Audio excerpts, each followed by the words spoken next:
લલિતભાઈ બાબુભાઈ મારું નામ, સુસો મારું ગામ, હળવદ તાલુકો, જિલ્લો મોરબી, ગુજરાત મારું રાજ્ય।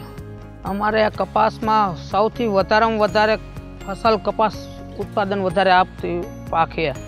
એ પીઆઈ વાળા ડેમો દેવા આવ્યા હતા, ઓસિન પીઆઈ વાળા।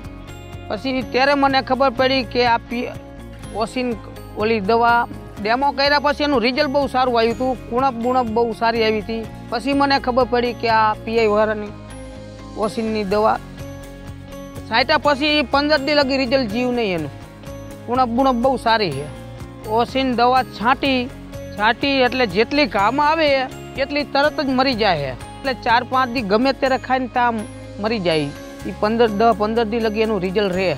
ઓસિન છાંટ્યા પછી કપાસની ડાળીઓ ફૂટે, એનું ફ્લાવરિંગ આવે, પછી 10 દિવસ પછી 10-15 દિવસ પછી એની ડાળીઓ ફૂટે। ડાળીઓ ફૂટે પછી એમાં ફ્લાવરિંગ સારું આવે અને વિકાસ કરે, છોડ વિકાસ કરે।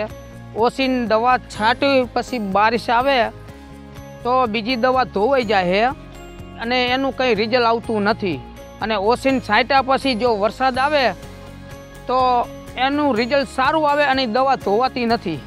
ઓસિન દવા છાંટ્યા પછી એની વૃદ્ધિ સારી આવે છે અને એનું ઉત્પાદન વધારે આવે છે અને વરા સારું રહે છે। ઓસિન દવા છાંટ્યા પછી ઉત્પાદન વધારે આવ્યું, પછી મને ખુશીનો માહોલ લાગ્યો કે છોકરાને ઉત્પાદન વધારે આવે એટલે છોકરાને ભણાવી શકું છું, છોકરાને ફ્રી ભરી શકું છું।